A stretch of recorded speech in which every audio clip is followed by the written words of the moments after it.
sä rupeat treenaan, niin totta kai sulle tulee väsyneempiä päiviä. Jos sulla on painonpudotustavoitteita, uusi ruokavalio saattaa tuottaa hankaluuksia. Eihän tämä ole helppo matka.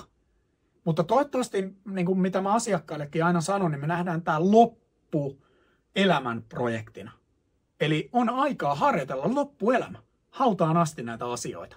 Ja se pitää olla semmoinen kokonaisuus, mikä handlataan, ja niitä pitää tulla pikkuhiljaa niitä osatekijöitä.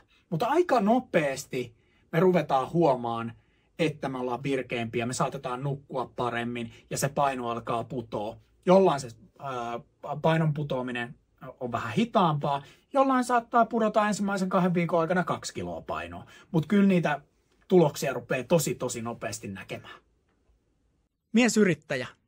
Jos tämä resonoi sulle, heitä mulle viesti alfa, otetaan sulle oma konsultaatioaika ja katsotaan, voisiko mä auttaa sua.